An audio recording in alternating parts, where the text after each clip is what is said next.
Can I say good evening, everyone, and you're very, very welcome to the wonderful town hall here in Dundalk. Just a couple of quick housekeeping. Will everybody please put their phones on silent? And if anybody's phone, there you go, if anybody's phone goes off, we were going to throw them out. And just in case of any emergency, there's two exits clearly marked there, one to the right and one to the left.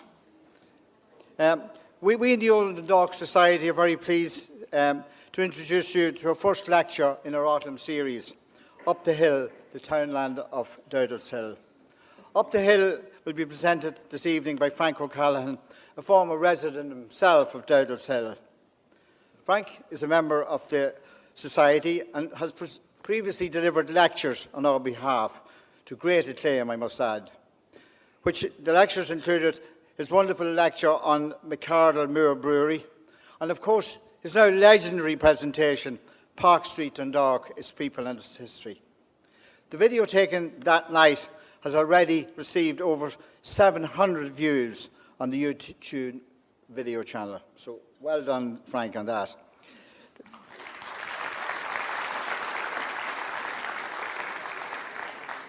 This evening lecture, Frank will present the history of the townlands of Dowdallshill, tracing the development through the ages and much, much more. So without further ado, I hand you over to Frank O'Callaghan. Frank.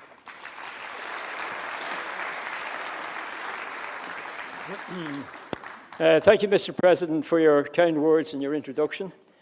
And as he said, I am from Dowdallshill. Frank O'Callaghan is my name. And on that basis alone, I'm particularly pleased and privileged to be able to make this presentation tonight, which I christened Up the Hill for the obvious reasons, the townland of Dowdallshill, Mullagh and Doolig. Now, before I move away from this, this particular slide, I want to say a couple of things. First of all, I went for a long walk with my dog this morning to try and get rid of the nerves, but it didn't work. So you're going to have to make allowances for me. The way I'm going to try and do this tonight, ladies and gentlemen, is take you through three elements of Dowdallshill. One, the history of the townland, which will be supported by documentation. Second thing would be have a look at all the activities that happened in the area over the years. And end up, the third element of this would be the magnificent Dowdallshill community. And I'm talking 60 years ago for that one there. I'd like to thank some people because a number of people came from, obviously, Dowdallshill and Dundalk, but people came here tonight from Bangor in County Down, from the lovely county of Leitrim, and from the county of Galway. We're very pleased that former Dowdallshill people could come back to a lecture of this nature. There was also a gentleman in the audience who was an athlete with Dowdallshill in his youth, and he has an extended family here tonight, including his daughter and his son who've come from Germany, and they are particularly welcome tonight. So well done to everybody who travelled. Nights of this nature don't happen without major input from a number of people. So I want to acknowledge certain things here tonight. First of all, the Old Dundalk Society for affording me the opportunity to make this presentation. I'd like to say thank you to Nigel Curtin and all the staff at the Louth Reference Library, and to Lorraine up in the Louth County Archives. These two groups of people are outstanding to us when we try to make a presentation of this nature. I want to say thank you to Cathy Hayes of the Irish Manuscript Commission in Dublin, and to Eva McCauley of the Irish Architectural Archive in Dublin. And we'll come back to their contribution in a few minutes. I haven't done this before, but there's one gentleman here tonight, Jim Carley, who's behind me. And when I go a wee bit off the track, Jim calls me back in. And there are other reasons why I'll pay a tribute to Jim later on in the evening. I want to thank Dundalk Argus, the Democrat, the Louth leader, Dundalk FM and LMFM. Because as I said before, we need publicity to make nights like this happen. And without all of these organisations here, we can't do it. We get free publicity and great exposure. I want to thank the Dundalk Chamber of Commerce, the local tourist office, the Dowdallshill Gaelic Football and Athletic Club for the use of their social media to promote this.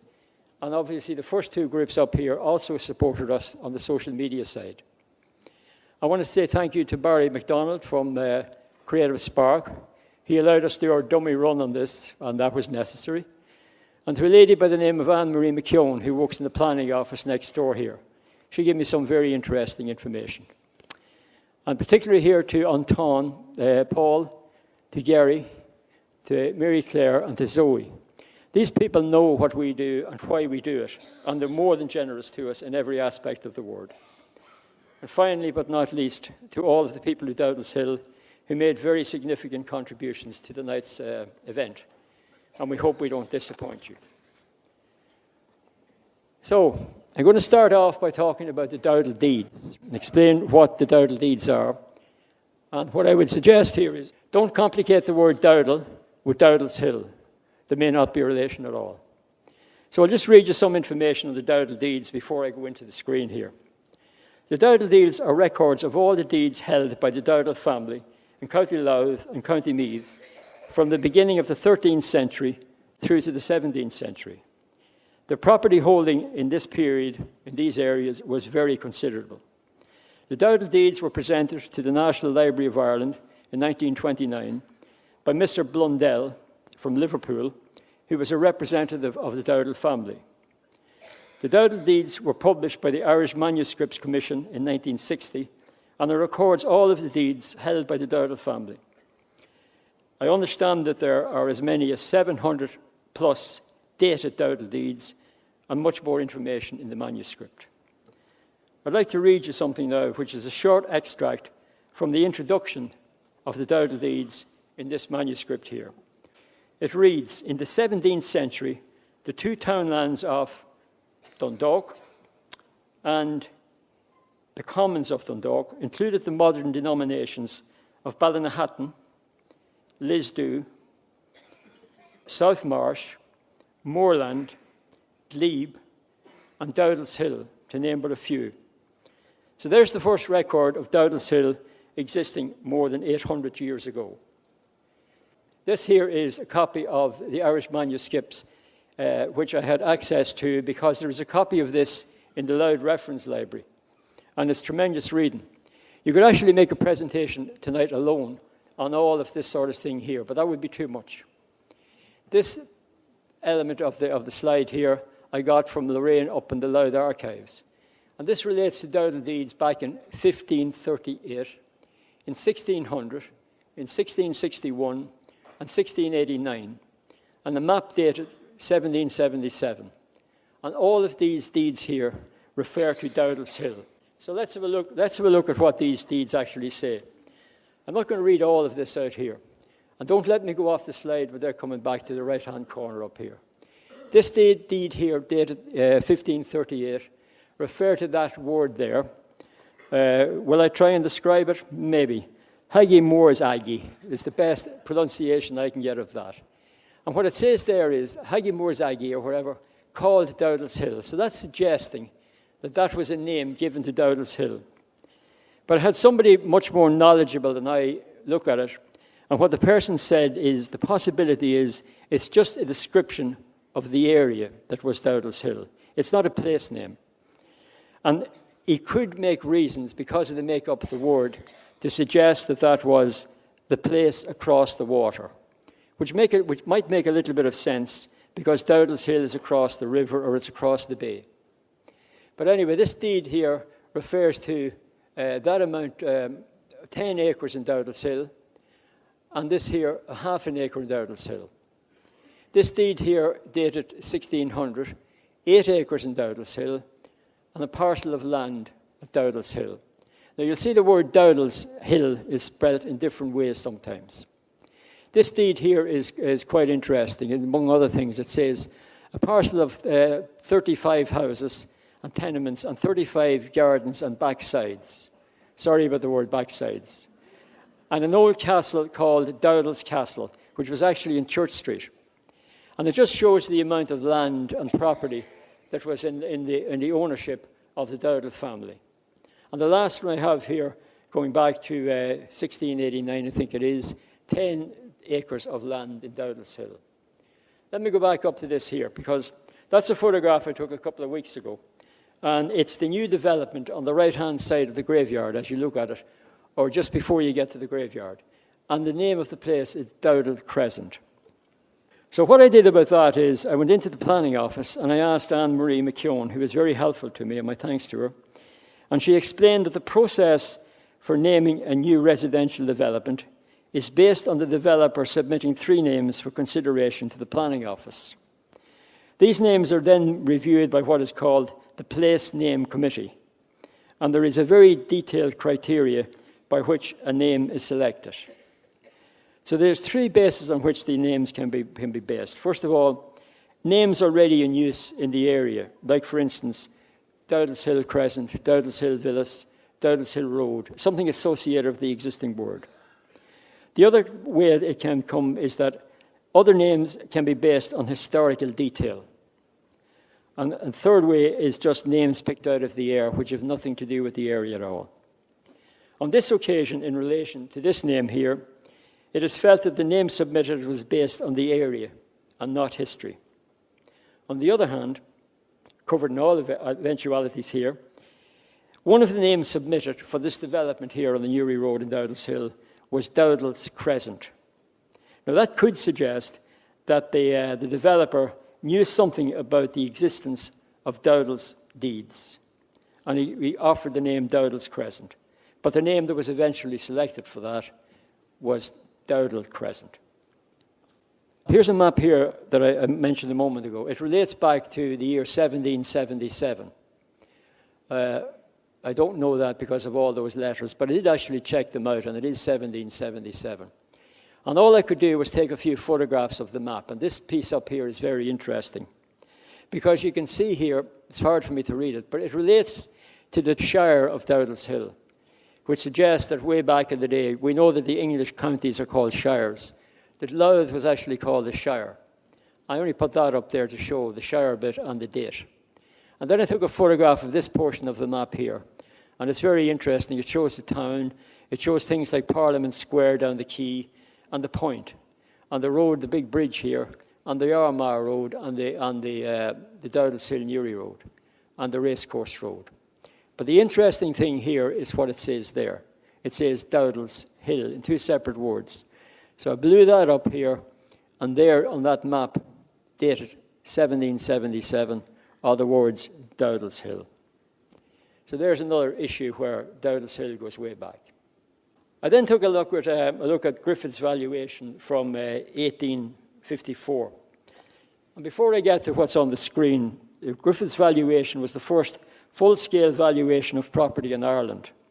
It was overseen by Richard Griffin between the years 1847 and 1864.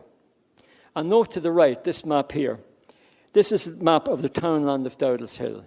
Very roughly speaking, that's the outline of Dowdallshill there. And the piece on the left-hand side relates to plot number, I think it's 34. This plot here. And that plot there, which is blown up here, is actually called, in 1855, the village of Dowdallshill. And there's a number of issues there. There is written documentation that supports this map, clearly shows plot number 34 as the village of Dowdallshill. The total land area of the Dowdallshill townland was 442 acres. And at the time, there were 54 names of people living in this plot of land here called the village. Now, they didn't necessarily all own the land, but they were recorded there. Most of the land in the area was owned by Lord Roden. And just to point out too, this plot here, number 32, eventually became the graveyard in Dowdallshill. And there's a lot of interesting things there. You could nearly make a presentation out of this alone. So a wee bit of information now about the townland of Dowdallshill. As already recorded, it was 442 acres. And according to the Townlands Index of 1851 and Griffin's valuation, that was the agreed statute acres in size. It was in this district that Schomberg, William III's general, camped in the year 1689 to 1619, and he said that he lost more men from sickness than in battle. And we'll come back to Schomberg in a few moments. Dowdallshill townland is bordered by these other townlands here: Achaboys, Ballinhatton, Glebe, Lisdoo, North Marsh, Navan, and Red Cow.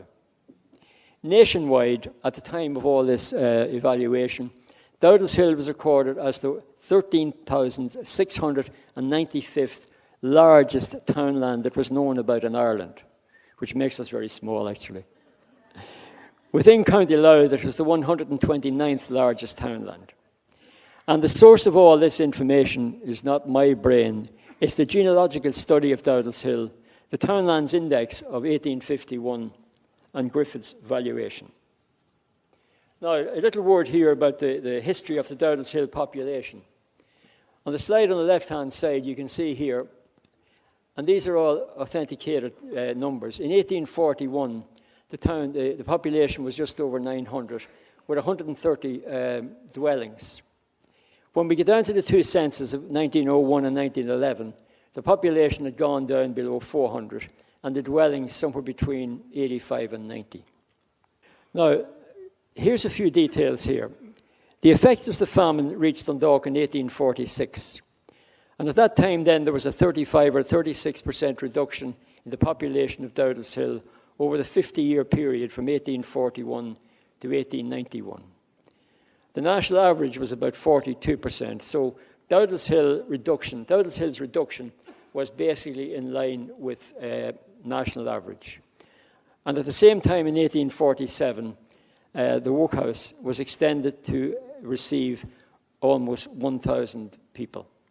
And we will come back to the workhouse again in relation to Dowdallshill. A little bit of information here locally too is that in 1901, Dowdallshill had 9 Lennon families and 3 O'Rourke families. And the source of all this information is a genealogical study of Dowdallshill. Moving on, I picked 2, if you like, residential areas. I could have picked a number of them, but I thought these 2 were very, as we used to say, cute. I picked, first of all, Seaview Terrace.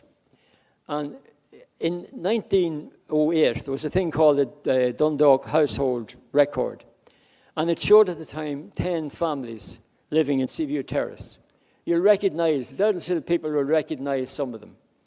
Not because we were around in 1908, but because the families lived on. You can read them down there yourself, but there's Farrell's. And to my knowledge here, there's a photograph of Bernard Farrell, who was probably later in the history of this family here. There's another name there called McNally, and I remember McNally's living there. And there's other names there I'm sure you will recognize too. Here's a lovely photograph of Seaview Terrace. It's very picturesque, and the lovely red brick buildings on the right-hand side, and somebody's minis, which suggests that was probably taken in the 1950s. And the lovely row of trees in the front and the footpath. Unfortunately, we lost the faces of these people here. I don't know who they were. Back in the day, this piece of land which fronted Seaview Terrace, you see the trees which are still there, and they were there in 1950 as well. This place was known as the Plot. So let me tell you just a little bit of information about the Plot. I mentioned a few moments ago about Schoenberg, and there is a suggestion, but it's not verified, that when he lost so many soldiers, maybe quite a number of them were buried in the Plot. Now, I'm emphasizing that it's said, but not verified. But maybe it would ask the question too, why that particular piece of valuable land was never built on, when everything else around the place was being built on. I've got some lovely photographs here. This is Richard and Veronica Newell, who always liked to be known as Dickie and Ronnie. And there was a few things about them. Richard was renowned for organising cricket matches for the local young fellas. It was Joe Toll that told me that. So I've no doubt to not believe Joe about that. It was a lovely place with lovely people. The second place I picked here was St. Kevin's Terrace. And I'm going to name some names here, and if I'm right, I'll take the credit, and if I'm wrong, I'll blame Colin Lloyd. But Colin told me that at a time, Johnny and Anita Gribben lived in the first house, Paddy and Annie Dooley in the second house. Then there was Tom and Una Toll, and the family of Colin and Aidan Lloyd. And then Paddy and Imelda Buchan in the last house. They were the egg people. But apparently that was originally occupied by Jack McCann, the bicycle man. I just threw in a bit of poetry or balance there. It was also known back in the day as Honeymoon Row, for the reason that all of these people, it would appear, were recently married when they moved into this area. Now, there's a few things here about the place. It was built in 1924, and it was built by a Mr. McKeown. Basically, it was rented accommodation until the mid-1970s. And the name's in Kevin's Terrace, he named after his son. It was later sold to Mr. Devlin. Now, I have a little reminder here that the story goes. That's so I wouldn't forget to tell you the story. Apparently, the story is that before Gribbons moved into number 1, that house was occupied by a family called the O'Hares, who moved out to Tangrugee. And the story goes that Mrs. O'Hare had a talking parrot. The parrot was quite inclined to the odd profanity. She had a son named Seamus, who had a dog named Hitler. And when the dog died, Seamus had him buried at the back wall of the garden, with a full inscription scratched on the wall. So now we can confirm there was a Hitler buried in Dowdallshill. And all that information came over a very nice chat with Colin Lloyd one evening. So we'll move on now, and the sad news is Dowdallshill is for sale. Because up what we used to call the Marsh Road, the Racecourse Road, this sign has appeared recently, and it's on the hill. Was it Dornan's Hill? I'm not sure. I took some photographs here of the hill, and I take you back now to the map I showed a few minutes ago, which is this plot of land just up from where the clubhouse was there, and that there was called Dowdallshill. Now, it could very well have been, if you want to exaggerate your mind for a minute, that maybe one of the deeds I showed you earlier, maybe one of those deeds was for this plot here. And because there was a hill on it, they simply called it Dowdallshill, which maybe had nothing whatsoever to do with Dowdallshill. But you can take it from me that Dowdallshill is not for sale. It's just a small piece of land. I want to move on now, ladies and gentlemen, to one of the activities that was very prominent in Dowdallshill. And that was the Dundalk and Dowdallshill Racecourse. Now, this over here is a photograph of a book that was taken out maybe 4 or 5 years ago by John Kirwan, probably one of the great knowledgeable people about racing in Ireland, supported by local man Joe Carroll. I have a copy of this at home, and it makes excellent reading, and I'm not even that much interested in racing. And there may still be copies of that available if you like. So in my short presentation over the next few slides, I have not used anything from this book, just a few odds and sods that I found elsewhere. Now, the first meeting in this establishment happened on the 28th of May, 1889. So here's something I found in the Dundalk Herald on Saturday, the 18th of May, 1889. It's an advertisement for the event. It's hard to read over there, but basically what it says, the course was laid under the supervision of Mr. Waters. They are all fly fences, and it is completely under grass. It has convenient and modern stands. And on the day of the first meeting, there were 6 races scheduled. The big race was the Great Northern Handicap Steeplechase, with a first prize or a prize fund of £100. Up here it gives you details on the admission charges. To the grandstand, it was 10 shillings. That's probably only worth a few cents now. And to the ladies and gentlemen stand, it was 5 shillings. And here we read that arrangements were made with the Great Northern Railway Company to run special and ordinary trains at reduced fares. And I happened to notice then on the following Saturday, the 1st of June, there was a full report on all the events, all the races here, published in the Dundalk Examiner and Loud Leader on that date.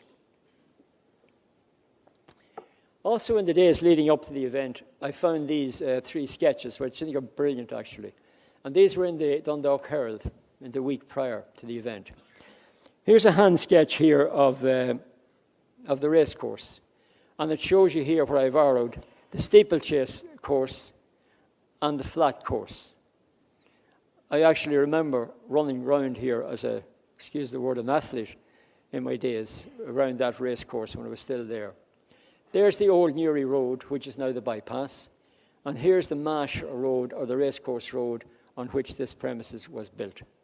And then where the red arrows are, they're the various starting points for the racecourse, for the races. The same publication showed us a very nice sketch of the grandstands, which probably wasn't that far related from the reality, and a very nice photograph or hand sketch of a typical fly fence. I want to move on now to the Dundalk and Dowdallshill Coursing Club. And the photograph on the left here shows you some people. If I can read it from here. On the front is Joe Bennett. And to my knowledge, Joe Bennett was a bookmaker from Ann Street. Then there's Paddy Carron. He was a treasurer, incidentally. Then there's Paddy Carron on the front here, and he was the vice president. Maybe he was one of the Carrons from Dowdallshill, I just don't know. And then we had Pat Walsh, who was the president. And Pat Walsh was a bookmaker from Church Street, and his premises were located on, I remember, a little laneway that went from Church Street to Nicholas Street.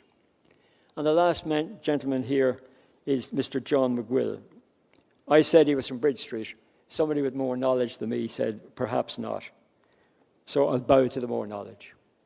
Over here we have a report from the Democrat on the 11th of November 1916.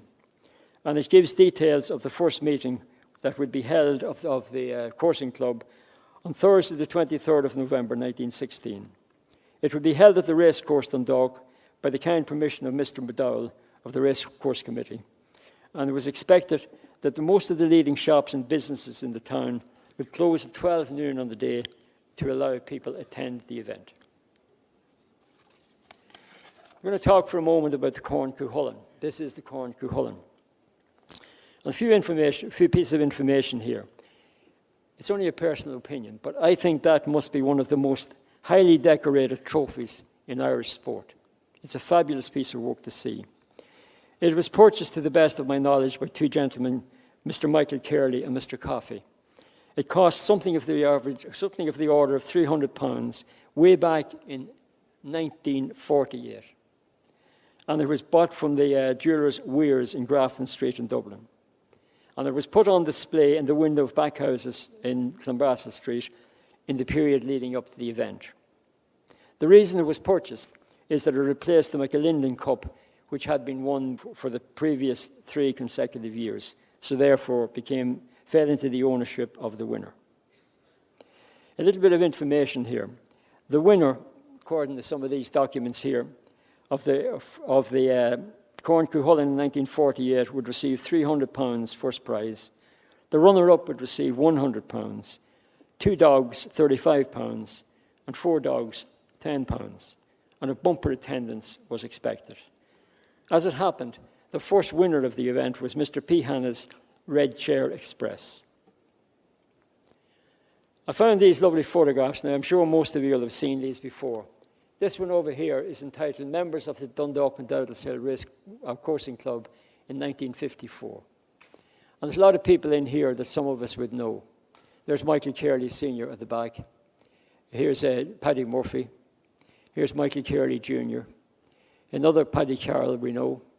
There's my own uncle, Paddy O'Callaghan there. And a man I remember well, Larry Waller. If I'm pointing at the right man, I think that was Larry Waller there. On the front here, we have people like Raymond Monaghan. Here, my own dad, Jack O'Callaghan. Paddy Grimes. Barney McAreevy. He was a great lifelong supporter, as far as I can recall, of the coursing club. And here's a lovely photograph I found in the Dundalk Democrat. It was published on Saturday, the 24th of December, 1960. And there's names here a lot of people will remember. Dr. Niall McGann, Nuala Carley, who was the secretary of the coursing club. I think she was also the secretary of the dog track as well. Mr. Carley again. Paddy Carroll, we'll all remember. And there's a man there I remember, John Tuft, at the back here. I think that's John there. There's another A. O'Rourke here. I'm inclined to think that might be one of the O'Rourke family from Dowdallshill. But as his relatives are in the audience tonight, I have to be very careful that I have that piece right. I want to move on now, ladies and gentlemen, to the graveyard. And this was, if you like, built under the auspices of the Dundalk Joint Burial Board. And a good lot of the information I have on this here came to me from the Louth archives in Dundalk, again, for which I'm very grateful. So here's a photograph of the very first Joint Burial Board minute books from 1891. And I took a lot of time to review these, and honestly, you could make a full night's presentation on the content of these, but it became very complicated because some of the jobs were agreed and done, and some of them lingered on for, I think, many years. But I took 3 minutes from these meetings. The minute dated the first meeting took place at the Joint Burial Board in the boardroom of the Town Hall, Dundalk, on Saturday the 12th of September, 1891. And I recorded that Mr. John Hamill was elected chairman. I then took a minute dated the 28th of October, 1891, where it was proposed that the field in Dowdallshill, in the occupation of Mr. Michael Rice and Mr. John O'Hare, and owned by Lord Roden, be selected and fixed as a site for the new burial ground for the United District of Dundalk. United meaning Protestant and Catholics as it was at the time. Now, my information is that in addition to Dowdallshill, there were many other locations at least looked at, and one of those locations was McDermott's Terrace, actually, where the houses are currently built in McDermott's Terrace. That was reviewed. And then I got a minute here dated 28th of April, 1895. And I recorded that the board would establish an office at the Louth Dispensary in Market Street for the sum of £1, 1 shilling per year. That was a guinea. And even in my lifetime, that office still existed. Well, this is quite a nice piece of work here. In the Directory of Irish Architects. So let me tell you a little bit about the Directory of Irish Architects. This directory contains biographical information on architects, builders and craftsmen born or working in Ireland during the period 1720 to 1940. And the information on the projects in which they worked was listed in this document. In this directory, I located the names of James Gaskin and James Morris Sellers and some of the projects in which they were working on. I just selected 2 because both of these related to the Dowdallshill Cemetery. Now, in turn, this sort of document was published in what was called the Irish Builder. And that's the frontsy page of an Irish Builder that I got from the Irish Architectural Archives in Dublin. It was printed in 1894. And in this journal here, the people would print or publicize the projects they were working on. And then it was used by the construction sector to communicate various projects, and part of its remit was to call for tenders for new projects. Now here's the 2 documents that I selected from this manuscript here. One in the name of James Gaskin, who was if you like, the local town surveyor or architect, and it related to the buildings of the Dowdallshill Cemetery in the year 1894. And the nature of the buildings was the new cemetery walls, the new cemetery boundary walls, entrance gates, railings, and all the other paraphernalia that went with that. And then on these dates here, if I'm not complicating it, that date there in 1891, and these 2 dates in 1894, all this type of thing was published in these magazines here. The second document I picked in the name of James Morris Sellers, who at this stage had replaced Mr. Gaskin, was for a building in Dowdallshill Cemetery again, and the year was 1912, and related to the mortuary church. And this was published, this detail was published in this publication on the 22nd of June, 1912.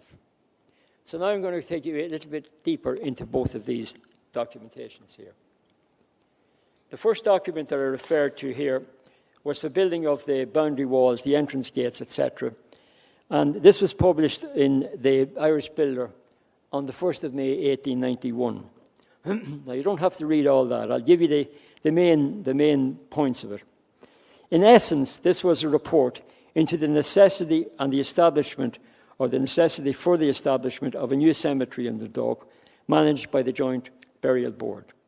And the key points in this here was that Mr. Gaskin explained that all existing cemeteries or graveyards in Dundalk were overcrowded and a danger to public health. Dowdallshill was seen as the best site available, and it contained 17 statute acres. It was also established that at any point in that plot of land, a minimum of 9 feet of soil was available. Now, all the houses on the opposite side of the public road give consent to the building or the creation of the cemetery, with the exception of one. The one who withheld consent was a Mr. Coulter, and it appeared as though his house was within 40 yards of the burial ground, which might suggest it was either at the back of it or one of the corners on the right-hand side of the road. But one way or another, it was then proposed by the burial board that the building or the creation of the graves would be placed 70 yards back, not 40 yards back. Now, the good news was that there were no wells in the neighbourhood of Dowdallshill. And when you think about it, the reason for that was there was no possibility of contamination, as the water to the Dowdallshill houses was supplied from the waterworks. So no wells meant no danger to public health. It was stated at the time in this report here that the capacity of the graveyard was 100 years, and how right they were. In fact, it was even better than that. It was also proposed that they would build a wall of about 3 foot 6 inches, topped with a wrought iron barbed railing along the whole length of the Dowdallshill graveyard. Also in that report, the same report, there were estimates of costs. Now remember, the year is 1891. I'm not going to read all these here out, but you can see them there yourself. The total estimated cost for the creation of the graveyard was just under £5,000. I'll pick a couple of the mortuary chapels. Note the 2 mortuary chapels in plural, £1,000. The good old lawyer's fees, even back in the day, was £250. And if there's any lawyer's fee here tonight, I don't mean that, you know. Boundary walls, over £1,000. Entrance gate, £60. Now back then, because I read some of the detail behind this, you got a lot of equipment or buildings or wherever for small sums of money. It was also suggested there would be a caretaker's house in the boardroom for £500. And I got some documentation on that, but not enough to, take it into play here tonight. So, moving on, we'll now look at the second document that I mentioned a moment ago. And this was in the name of Mr. James Morris Sellers, who by this time had replaced Mr. Gaskin. 1912, and it's the mortuary chapel. And I'll go back again to the Irish Builder and Examiner, dated 1912, where tenders were invited. The Joint Burial Board will consider tenders for the erection of a mortuary chapel in the Catholic grounds of St. Patrick's Cemetery, Dundalk, in accordance with the plans and the specifications prepared by Mr. Morris Sellers. And these are just photographs I took of the 2 mortuary chapels.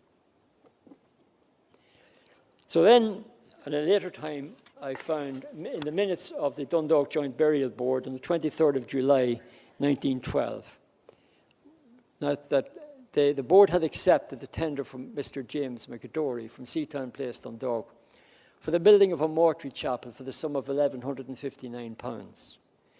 Now, this is 20 years after the 1891 estimates. But in 1891, as far as we can read into the plural word for chapels, the estimate was £1,000.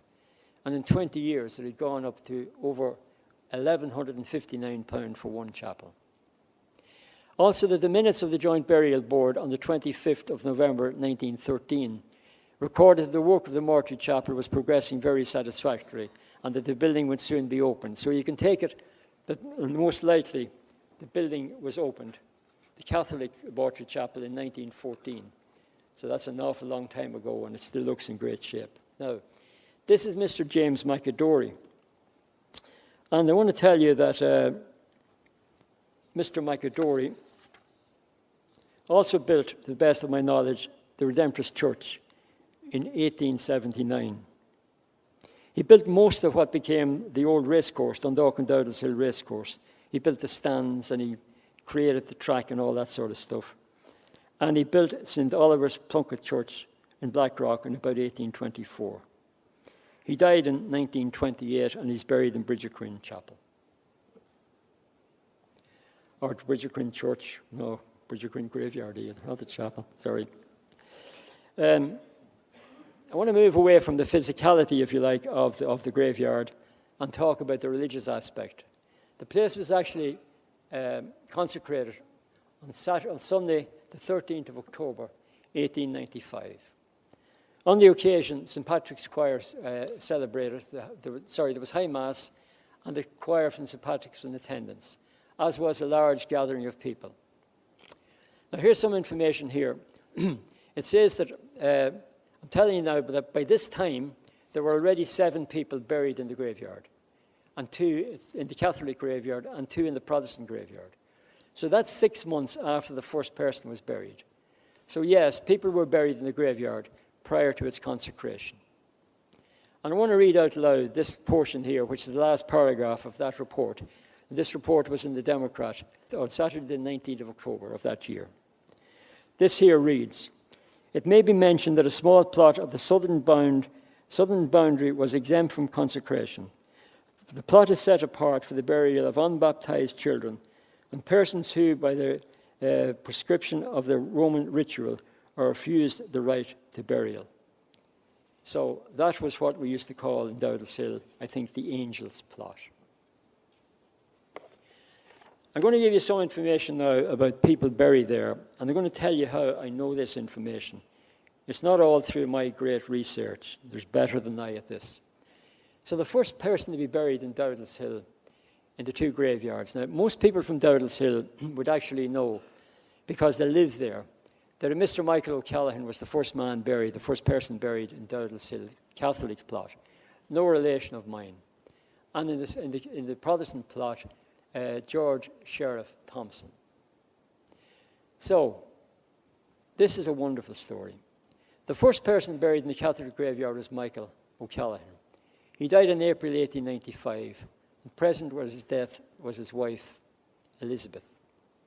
The stone which is here marks the first grave opened in this cemetery on Good Friday, 1895, and was erected by his fellow members of the Dundalk Total Absence Society to the memory of Michael O'Callaghan from Casey's Row, Dundalk.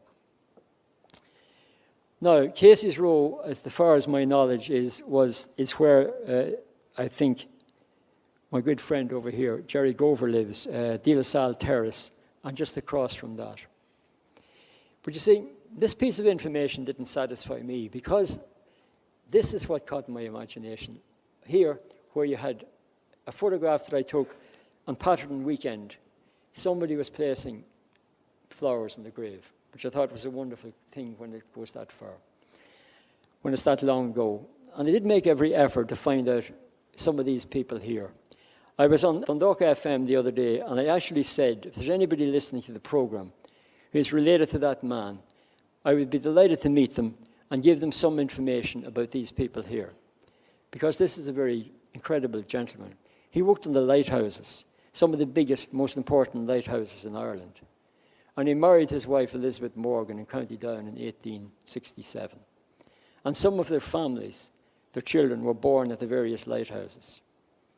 But I couldn't find out anything. And then, you know, when you're doing research, sometimes you get this little gold nugget. So on Tuesday night, I got the little gold nugget. I'd be delighted to say it was through my genius as a researcher, but it wasn't. I made a phone call to somebody telling them about tonight, because this gentleman was an athlete with Dowdallshill, and I asked him if he'd like to come. And he said he would be delighted to come, but his wife would like to come. And I said, why would your wife like to come? He said, because she's related to the first man buried in Dowdallshill. So I had a lovely chat with a lady who's here tonight, and my heart was skipping a beat, to be quite honest. I tried so hard, so long, and I found it through accident.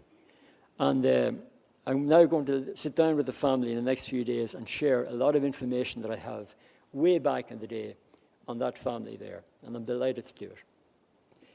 The first Protestant child buried in Dowdallshill was only 8.5 months. He died in September 1895. He was the son of George Sheriff, a draper who lived in Earl Street, and Marie Thompson, nee Edgar. Present at his death was his father. This is a photograph of the grave, but the young man's name is not on the grave. The first Dowdallshill person buried in the graveyard was Mary Jane Lennon. Now, if you recall, I said back in 1901 there were multiple Lennon families there. And up here, I have some information on the Lennon family. There's the marriage record for Mary Jane's parents, Patrick Lennon and Mary Bingham, who were married, I think it's 1874. I can't see it straight from here. He lived in Dowdallshill, and he was a baker. And then if you go to the 1901 census, they are living in Dowdallshill. I think it was number 10, if I can read that properly. And he's still there as a journeyman baker. So this young lady here, she died, I think she was only 19 years of age. She died on the 10th of July, 1895, and she lived in Dowdallshill. I have additional information on that family should anybody want it. And this is a photograph of the grave. It's in pretty awful repute, but nonetheless it's there. I want to tell you a wee bit about not so much this sort of stuff here, what I found out, but why I can tell you who is buried where. Because one of our great members of the Old Dundalk Society, who is around the corner from me here, Jim Carley, has spent 9 years, if you like, transcribing all of the history of burials in Dowdallshill graveyard onto modern technology. I've never seen an effort like this put into my life. And between now and Christmas, all of his research will result in everyone in Dundalk being able to access the content of every grave through a digital mechanism. I think the work that Jim has done on this is an absolute credit to him. And he will receive his day in a few weeks' time when this is all announced. And our gracious thanks to Jim for the work he did.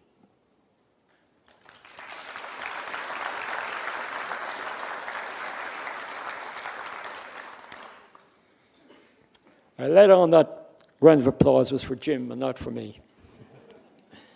I want to talk for a minute about the caretakers of the graveyard. The first caretaker of the graveyard there was Richard Martin. And the first assistant caretaker was Peter McCardle.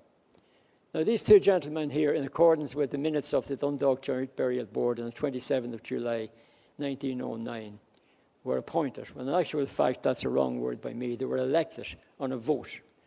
And these two lads became the caretaker and the helper. Richard died in 1938, and he was replaced by Mr. Patrick Quinn. This is Mr. Patrick Quinn from Dowdallshill with his wife Catherine here. And he served in the graveyard for 35 years. In turn, he was replaced by his son, Oni Quinn. Now, you're getting closer into generations here. So I remember Oni Quinn, and a lot of the people from Dowdallshill remember Oni Quinn.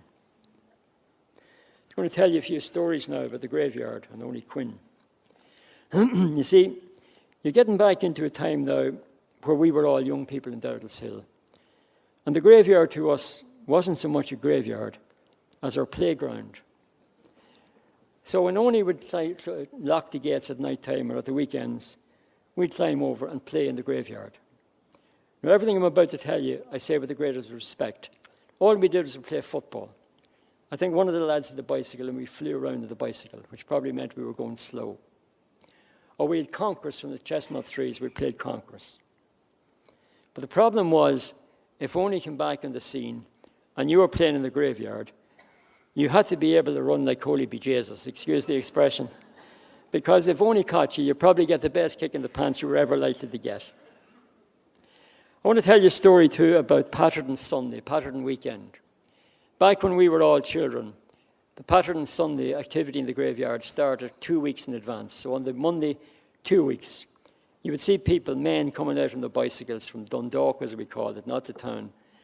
And strapped to the bar of the bicycles would be shovels and rakes and grapes. And they would go in and they do great work on the graveyard.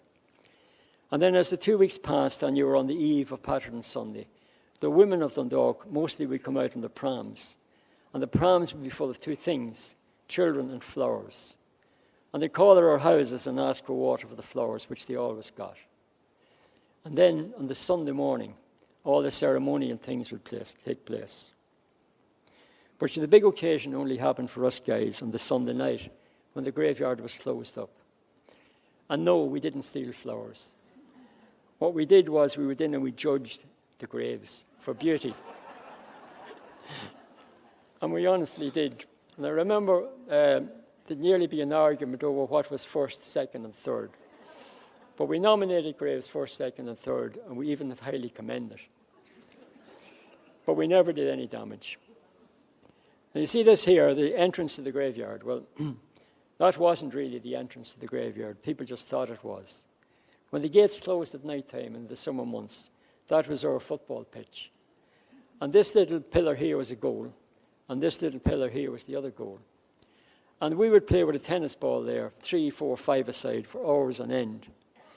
And the disadvantage in playing into that goal there was very small. The advantage of playing into this goal here was very large. But the disadvantage in playing that is the rule was if you kicked for goal and your tennis ball missed, it would probably end up at George Arthur's shop. And whoever kicked the ball had to go down after it. So that was our football pitch, as it were, on the time. I want to move on, ladies and gentlemen, to the Dowdallshill Gaelic Football Club. At this point in time, there was no athletic club there, but this club was founded in 1886. And like everybody else in Dowdallshill, we were affectionately known as the Dowdallers. And this team the club were played in the first Louth Senior Championship final in 1887 in McGeo's Field in Haggardstown. Unfortunately, we were beaten by the Young Islanders by 3 points to 2 before an attendance of 12,000 people. This is the team that represented Dowdallshill on the occasion. You can see the jerseys even then were green and poppy red. And this is a photograph of the Young Islanders team.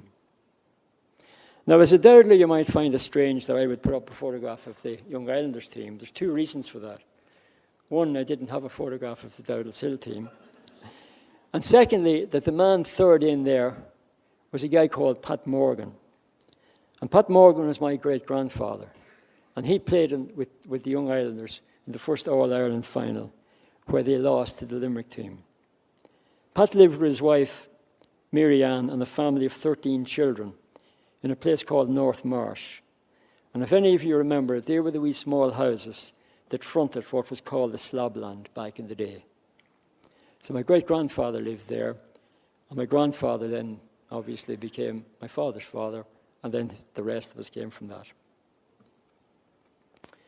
I want to tell you a little bit about the history of a football pitch and the club rooms. This is the old club rooms on what we call the Mash Road. And we call it the Mash Road for I don't know what reason, because way down at the bottom of the Mash Road was the Mash. And that was, as Joe told me recently, that was our Costa del Mash. There was no holidays in Spain. We would spend days and hours down there swimming in the tide. Maybe take a sandwich down and a cup of water or something like that. But that was our holiday camp. But the club rooms here was originally a galvanized shack or galvanized premises known as the Shack. It was on the land of Mr. Nicholas O'Rourke, and this is Nicholas O'Rourke here. And it was built, the new club rooms, and this one here was built in 1953 in the quarry of the racecourse.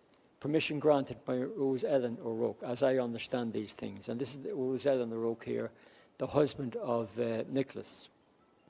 St. Bridget's Park was built in 1959. And a particular match happened up there, and I was quite amazed in recent times as I was doing research that not many people actually know this. That in 1987, the All-Ireland Senior Hurling Championship semi-final between Antrim and Kilkenny was actually played there. And the reason it was played there, I think, was threefold. They wouldn't have got a huge population or a huge number of people to attend a match like that with Antrim in it, no disrespect to them in Croke Park. So they moved it to a neutral venue, halfway between, if you like, the two counties. And the reason Dowdallshill was picked was because of the excellence of the surface of the pitch. And I remember with my friends from Dowdallshill standing behind the bottom goals when the great Kilkenny goalkeeper, was it Ollie Walsh, was in goals. And he spent most of the time at the fence talking to us on the day. It was a really great experience. Before that, I think everybody knows, the pitch was called Corlews Park. It was on, I think, Carroll's Field on the racecourse. And I was talking to somebody only this week who told me that if you played in Corlews Park, you nearly needed a snorkel because there was that much water lying on it. This is only Rogers and Paddy McCourt inspecting the ground in St. Bridget's Park on the days prior to it was opened. This is the photograph that we all know, the opening of the club rooms in 1953. I counted something like 159 members. So we started to go back and go through every one of these. Or we won't if you don't want, And on that morning, we had a tradition in Dowdallshill. We all marched to Mass, literally. And this is the march to Mass on that day, 169 men and children. No ladies. That was just the way it was at the time, for better or worse. And then we marched home again. Now, of all the names, I'm sure you've seen this before, almost every name with the exception of one.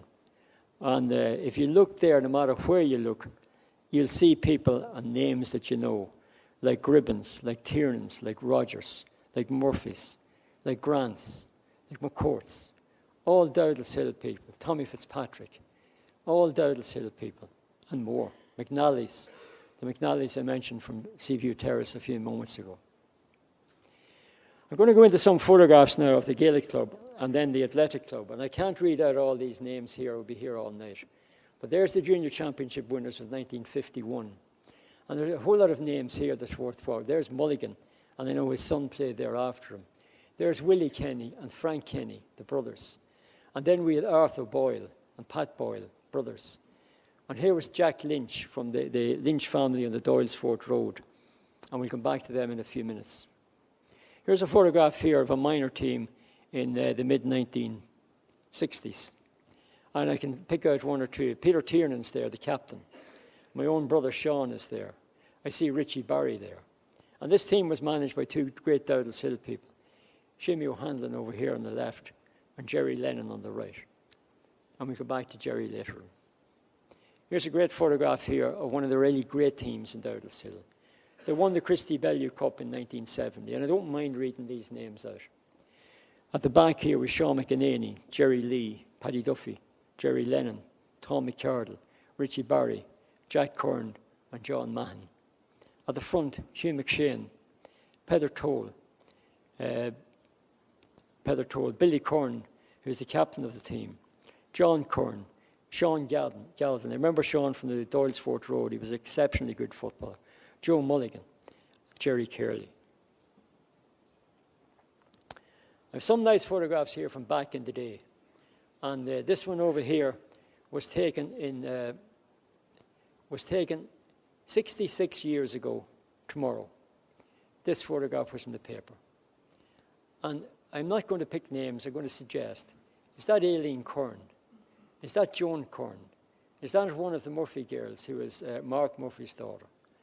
Do I see Pat Taft there? Do I see one of the young Curran boys there?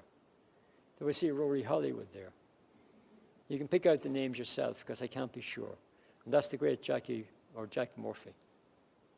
Here's a photograph of some Dowdallshill ladies in 1960 associated with the club. And I don't have all the names, so I'll just see if you can remember them. I mentioned marching to Mass. Here's a photograph that I got of 2 or 3 different people in the mid-1960s.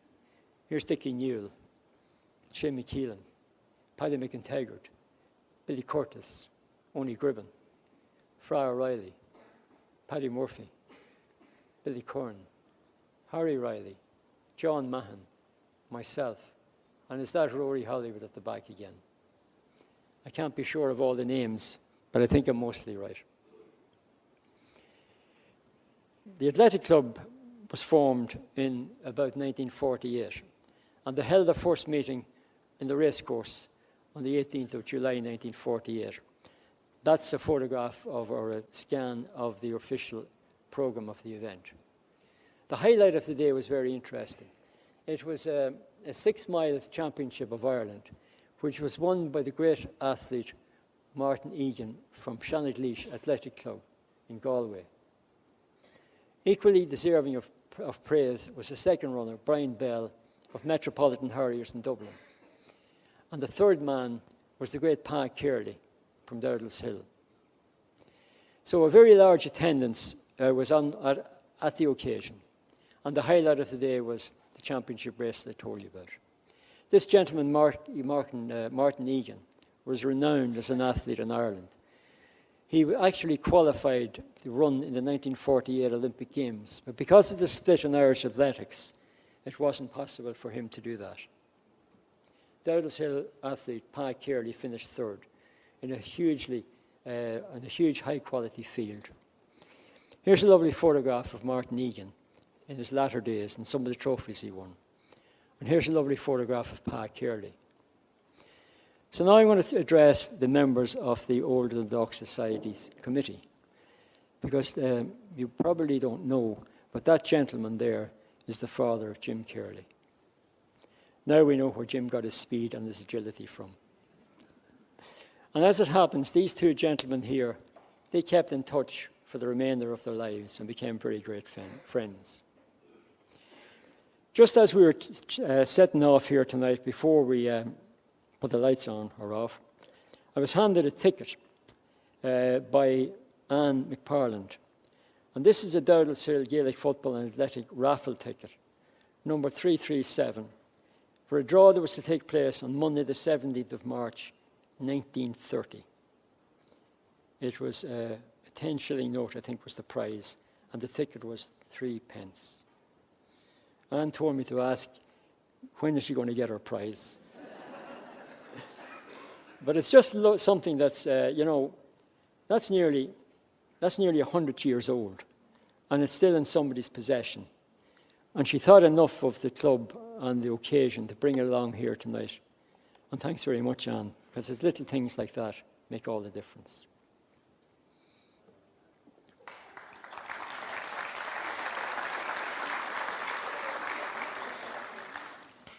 I'll move on to the athletic club now. There's too many names to mention here, but I'll go with some of them anyway. Here's a cross-country team here from 1959. And some great names here, in fact, all great names. But there's Tony Guest and Brendan Chute, the great Dennis Leahy, Billy Curtis. And there's, I can't see the name properly there, was it Rice, Brendan Rice. Brendan lived at the opposite the pub in Lisdoo. He was one of the Rices there. There's Brendan Copus, Paddy McIntyre, Johnny Duffy, Johnny Hanratty. This team here was a great Dowdallshill team. They were the Louth senior cross-country champions in 1948 and 49. At the back is Martin Malloy. A couple in from that, then we've Pa Kearley here again. And then we've John Arthur. I think I'm pointing at John Arthur there. And great people like Frank Byrne here. Frank lived in Wolfstone Terrace. Here's Kevin Lynch here. We'll come back to Kevin in a moment again. Here's Dickie Newell and Charlie Kenny. Here's two teams here who were, if you like, my era and my friends. And I'm not going to read all the names out here. I'll start at the bottom one here. These were cross-country champions in the early 1960s at the age of about 18. There's Anthony McRae from Lisdoo at the back, Kevin Dunn, Colin Lloyd, Michael McGrath. The front here, we've Peter Toll, myself, the good-looking one, incidentally. There's Joe Toll and Barney Farrell from Lisdoo. And up here, another great team, and I won't repeat the same names again, but Sean Crossan is there at the back. And there's Billy Corn. Billy Curtis was our great trainer. Jim O'Callaghan is with us tonight. And Barney Farrell and Aidan again.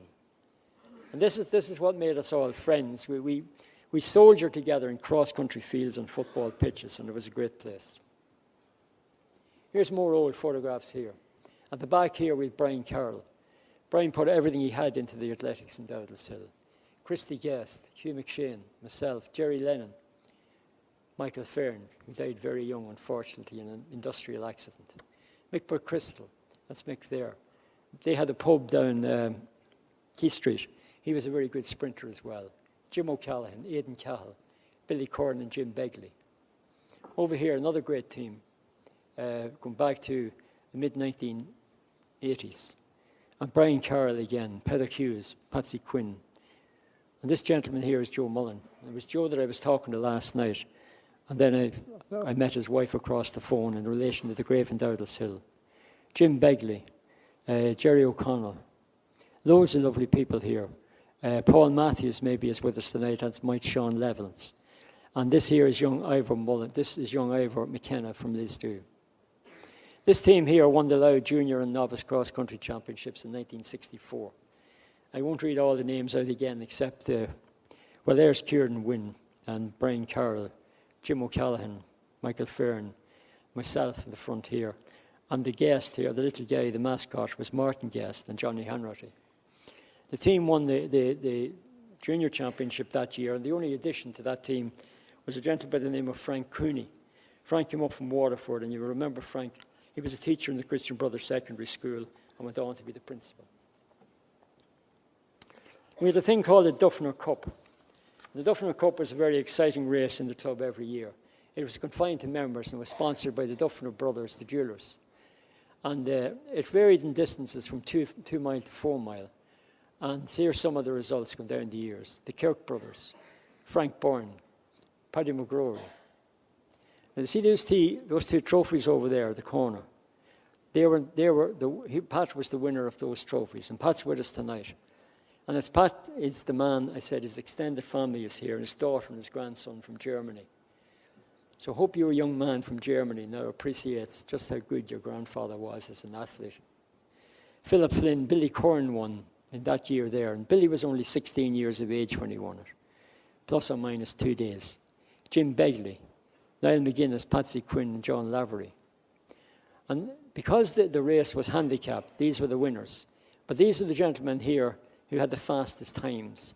And there's some really, really good athletes there. There's Dennis Leahy and the great Tom Litchfield, Tony Guest, Johnny Duffy again. Great athletes. Here's a photograph of Pat McGrory in 1957. And up here we have a photograph of Niall McGuinness receiving his trophy. I got that in the Democrat in 1983. I'm not even going to try and read all these things out, but these are reports that I got in the Democrats in various years, these years here, relating to the people who won the races. They're not all big, long reports. But there's the year Michael McChrystal won. The year Pat McGrory won, there's the report. When Billy Curran won in 1964, there's the report. And was it Frank Byrne, 1965, Jim Begley, 1965 rather. And Mick McChrystal when he won in 1966. The Dowdallshill Club had some of the finest sprinters in the whole of Ireland. And that's not just a throwaway comment. I'm not even going to start mentioning them, but you're going to see a few photographs here now. There's a photograph there that was taken in 1957 at a very prestigious race meeting down in Blarney. And the winner was Dowdallshill man Ronnie Roach. There's a whole lot of things about this. I got this from Ronnie. There's a whole lot of things about this photograph here. Not just Ronnie breasting the tape, being the brilliant athlete he was, but look at the crowd that was behind him. I have photographs at home of sports meetings that were held in the Grove Field in Castle Bellingham, and that crowd is the whole way around the track, back in the 50s and the 60s, when the great Peter McCardle ran there. Here's a photograph of Ronnie training with his good friend and fellow athlete, Jerry McShane. This is a winter training program, and this was held where this took place where Ard Esmond is now built. But just for a moment, come back up to this photograph here, because you see this gentleman here. His name was Sean Moore.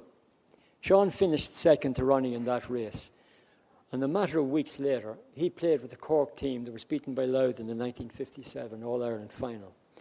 And the point is, a guy like him was able to run a sports meeting one week and play in a county team the following week.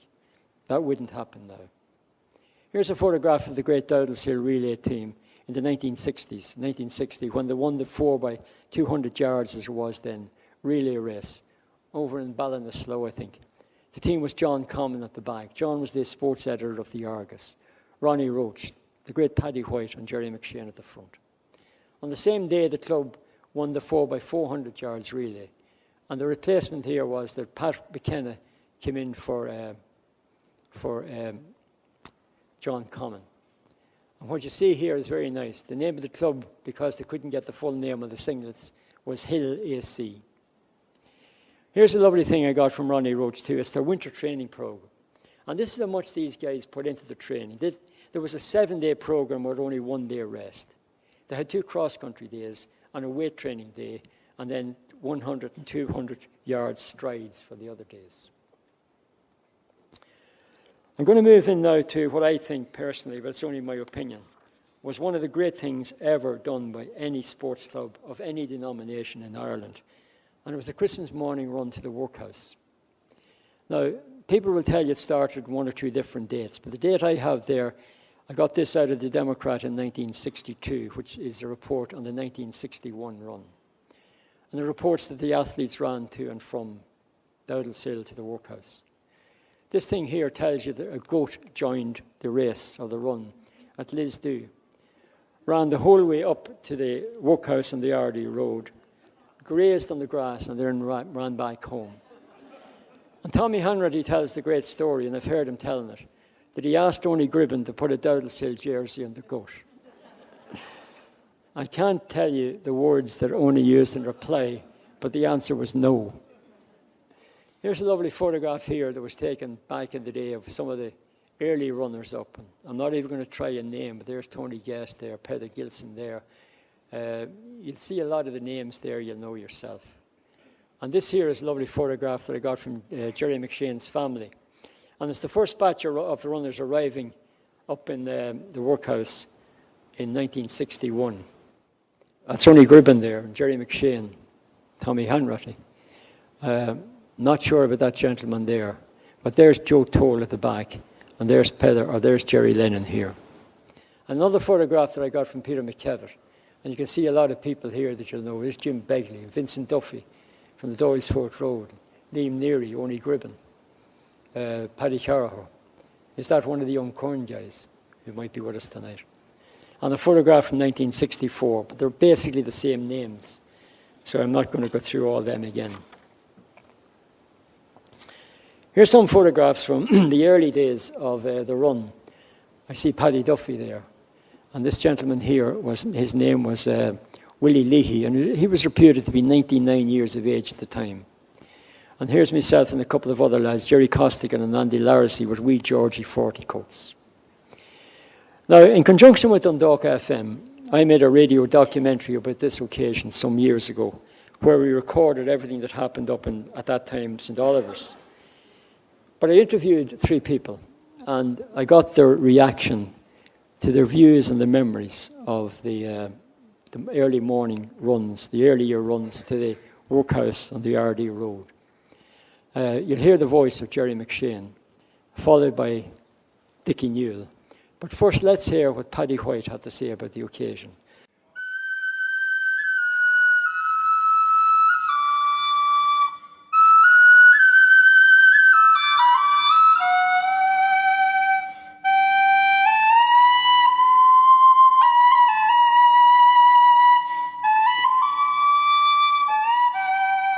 The workhouse was, should we say, like a workhouse. The building was made up of stone walls, unplastered, but whitewashed, just for a bit of a show, which was nice too. And you had the old steel beds, you had flagged floors. There was no heating in most of them. I remember there was heating in one of the ones upstairs, which there were about 18 to 20 beds. There was a fireplace on the gable, and that's the only heating they had. The facilities were nil. You had, for those who couldn't get out of bed, there were chamber pots, and for those who could maybe walk around a wee bit, there was the big basins and big jugs of cold water. That's all they had. Primitive lighting. Without the facilities, even if though they were primitive, those people would have been got dead at home or on the side of the road. There was nothing else for them. But I'll tell you this much, there was damn good care. Quite a few people employed in it. Ladies, you girls there looking after the people. There were volunteers coming in, and they gave their blood, and had nothing more to give, only their blood to those people. It was marvellous. How many people were in the workhouse? In the workhouse, they reckon there was about 140 at that stage. Now, some of them on the Christmas morning, if they were mobile, would get home. So you'd be talking about another 40 or 50. I could mention a couple of, maybe one particular man that was there for that Christmas morning, Jamesy Quinn. Remember Jamesy Quinn? He cleaned windows. He lived down in St. Nicholas Avenue, and later he was married then, living in Fatima, but he was there. Great singer. He sang on a dance day one night over Radio Vernon. People didn't realise that. He had great talent. And he was part of the show up on the Christmas mornings when we were there. They had no visitors, Paddy. There would be some of them, yes, certainly. And you know Paddy Fee? I do. Yeah. Paddy Fee was there the first morning. He's from up at Shannon Rock. And he was doing the same as he's doing now. He's sweeping the floors and different things. He was there, and he was kept off the road, I can tell you that much. And it was the nursing that he got. I don't mean the professional nursing. The nursing that he got, the kindness. He had a bed and he had food. Yeah, the care that he got. Yeah, that's right. Jerry McShane, Jerry, what are your memories of the place of Oldvine? I think what I remember about going up there was when you went into the hospital. It was always very clean, even though that the place was very dilapidated. But the cleanliness and the people and the nurses who worked there were just absolutely fantastic. There were great women and great men that kept the place going with very, very little resources. But the place was lovely and clean. Nothing you could see that was sort of out of place, even though things looked pretty dire. But that was the one thing that would always strike you. Dickie, you have a sad story to tell that for some reason or other has stayed with you over the years. The last time I went up, we went in through the walls and an old man ran towards me and he had a suitcase in the hand and he let it roll. Get me out of here! I couldn't help but I cried because I could do nothing from. I was alright because I could go out the door. I was glad to get out the door. I never ran after that because it was too hard.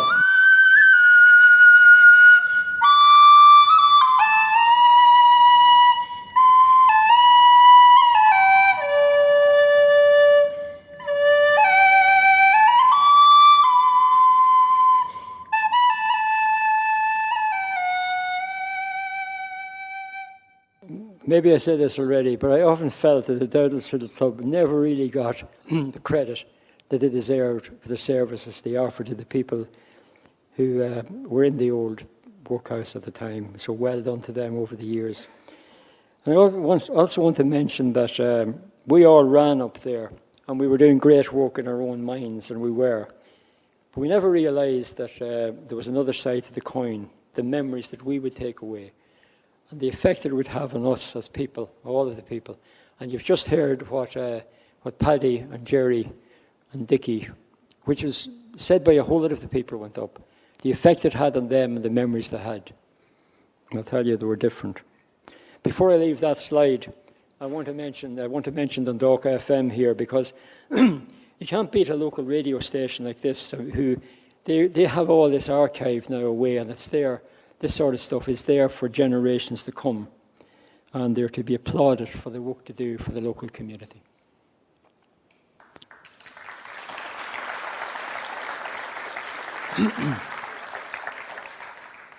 Way back in 1951 and 1952, there was a breakaway group from the Dowdallshill Club, and they became the Fort Rangers. Now, the Fort Rangers were started and organised by Joe Malloy and Jack Lynch. And the team colours were saffron or yellow, and I believe the jerseys were made in the Dundalk Textile Works. I never knew whether the jerseys were made on an official purchase order or whether they were just made late at night. But it didn't matter, because here's a photograph of the team that was taken in 1957-58, and I got this from Liam Tynan, who was a brother of Kevin. And there's some great names here: Patsy Mulligan from Lisdoo there, Jerry Lee, I think that's the Doylesfort Road, Noel Clifford here, that's Noel there, from Lisdoo, and Jean McBride. And if my memory is right, this Jean went on to be the great Jean McBride, the referee. There was three Lynch brothers here. There was Kevin Lynch, and there's Kevin Tynan, and there's Peter Lynch.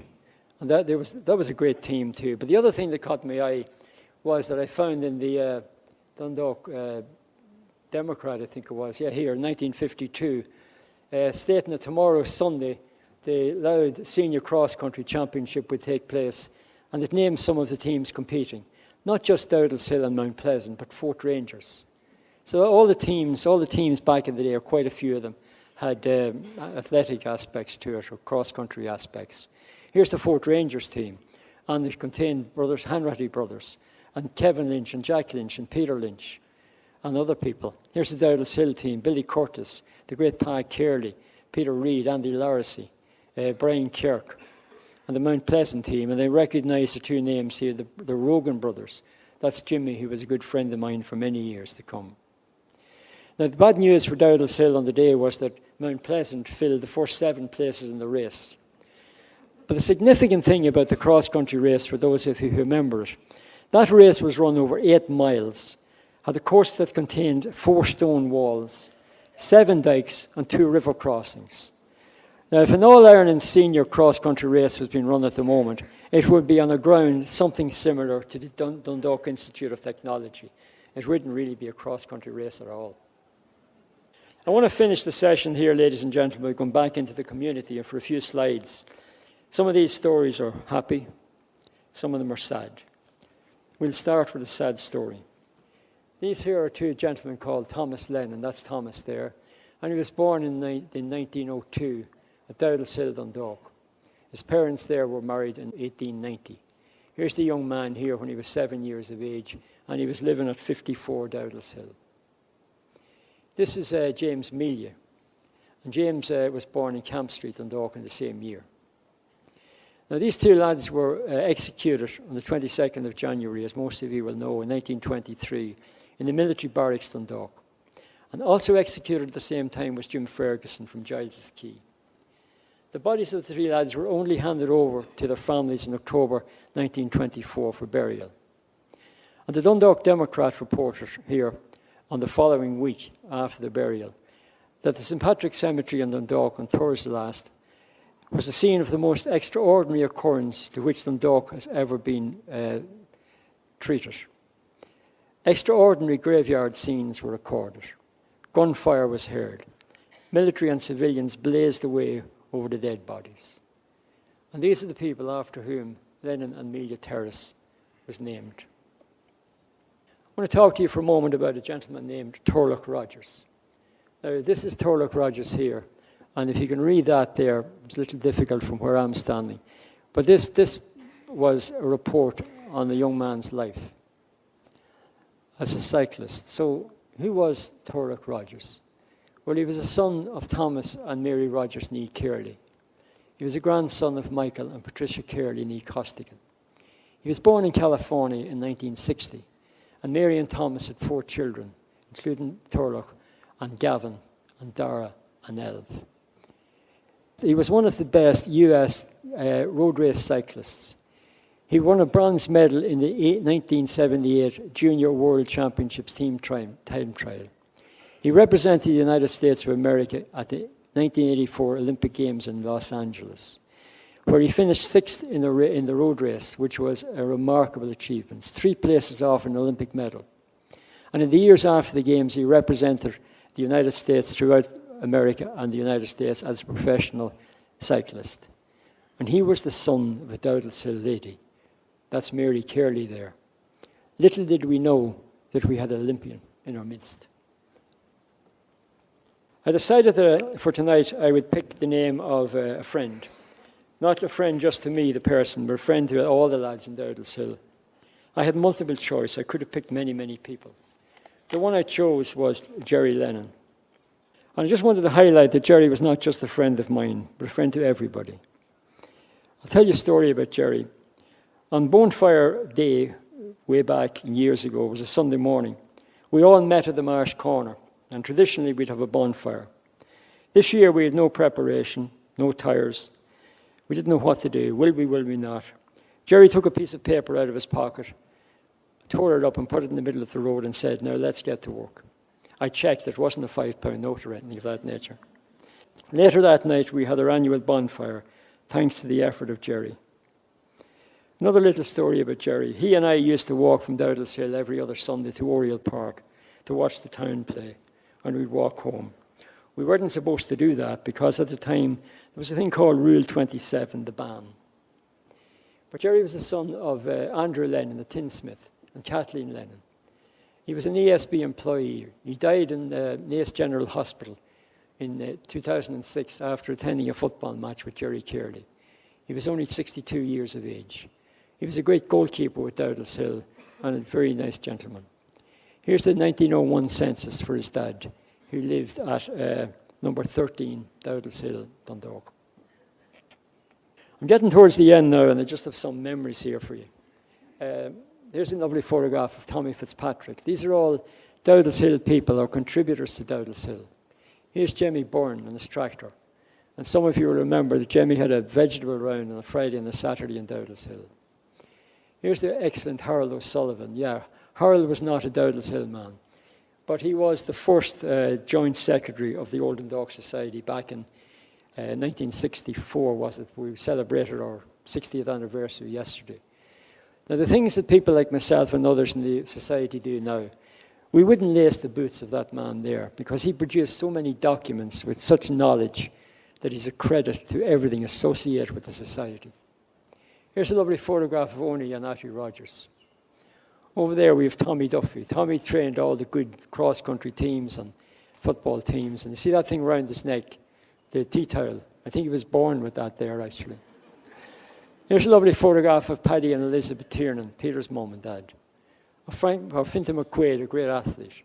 Of Peter Gilson, Paddy McCourt and Jim McKeown. Jim unfortunately lost his life almost outside his front door when he was killed by a car. Here's Jimmy and Josie Toll, and George and Maura Arthurs of the shop. Here's Lieutenant Colonel Pat McMahon. Pat went on to great things in the army. Here's Eugene O'Hare from the Doylesfort Road, and a lovely photograph of Leonard and Rose McGee, who lived way down the Mash Road. When I started this, I went round a few people and asked them for some photographs. And I was inundated, so I apologise to the people who are not here tonight. And some more memories. There's Paddy Tiernan, Paddy McCrave, and Tom Durnan from Dowdallshill. Here's William and Madge Curran, Willie the Painter and Una Quigley. Here's Patrick and Bridget O'Brien from just the far side of the football pitch. Here's Frank and Rose O'Hagan, the parents of Frank O'Hagan. Here's Pat Rogers. Here's the great Georgie Moore. That photograph was taken in 1985, and as it happens, it was taken by Georgie's very best friend, Brian McDermott. Here's a lovely photograph of Joe and Nellie Goss, and we all remember the horrendous accident that Nellie had at the square one afternoon. Here's Dermot and Margaret Josephine Keelan. And here's a row of photographs here. And the reason I have these here is twofold. One, I have the photographs. And secondly, all these people lived next door to one another. There's Bob McShane. He lived next door to Michael and Patricia Kearley. They lived next door to my own parents, Jack and Lily O'Callaghan, who in turn lived next door to Brian and Kate McDermott, who in turn lived next door to Michael McShane, and finally, Jerry Lennon. And there are 6 people in a row. I want to finish with even more memories. And I want to say a few things about these people here. This is the old club room on the Dowdallshill Road, and back under that roof there was the snooker room. On the bottom of the chimney was this. That's not a photograph of the fire, but it was an open fire like that. On either side of the fire sat Mickey Grant. A lot of us will remember Mickey, and the great Josie Toll. They sat on either side of the fireplace in the Dowdallshill Club, where table tennis was free, where adults played a game of poker on the committee room, where hot showers ran freely. The youth of Dowdallshill trained every Tuesday and Thursday nights. It was the centre of our universe. The Dowdallshill Gaelic Football and Athletic Club was the basis of the social life for the people of Dowdallshill. It was a vibrant club in every aspect of the community. In many ways, it was way ahead of its time, in that it had great facilities on the club rooms on the Mash Road. I cannot speak highly enough about the club, the people who ran it, and the Dowdallshill community in general. The club and the community give the youth of Dowdallshill lifelong memories to cherish. Everybody knew everybody else. The back door of your mate's house was always open. You were always welcome inside. You might even get a cup of tea and a jam sandwich. So, ladies and gentlemen, I'm coming to my conclusion. And as I mentioned at the beginning of the evening, it was an absolute honour and pleasure for me to make this presentation tonight. my only hope is in that in some small way, we all together do the townland of Dowdallshill and its people, past and present, proud. So my thanks to everybody who contributed content to the event, and a big thank you for all of the very large attendance we have here tonight.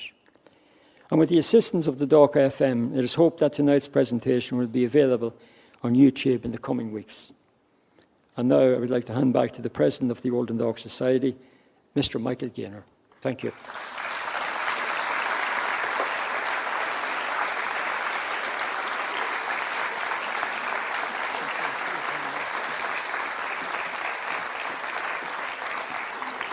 Okay, Frank, thank you very much. Did we all enjoy that as much as I did? Yeah? It was absolutely fabulous. It really was.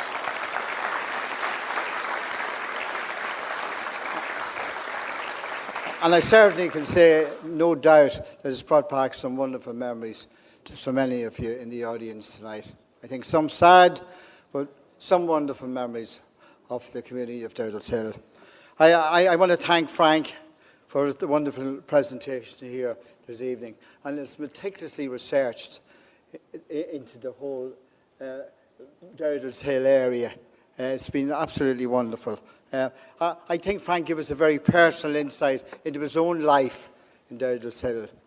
And he certainly gave a wonderful overview of the whole area and wonderful community of that is Dowdallshill, and the impact of the various developments that took place in the area over many years. Frank, through his research, is preserving our heritage, which is very important. This is the vital link to our culture and economic legacies, all of which quite literally make us who we are. I want to thank Frank again most sincerely, and look forward, can I say, Frank, with eager anticipation to your next adventure, bringing us more secrets from the streets and townlands of Dundalk. Can I thank you very, very much? Thank you.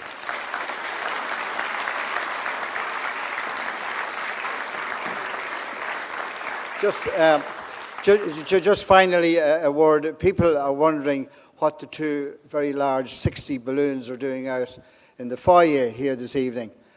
Somebody was suggesting that it was my birthday, which there was no way. It's quite a few more years yet before I reach that milestone. But basically, the Old Dundalk Society has been celebrating its 60th year since its foundation.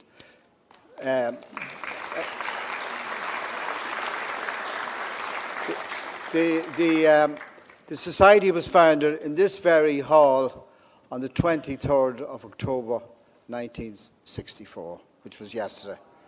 So thank you all again for attending. We look forward to seeing you at many more of our activities over the coming months. Thank you again.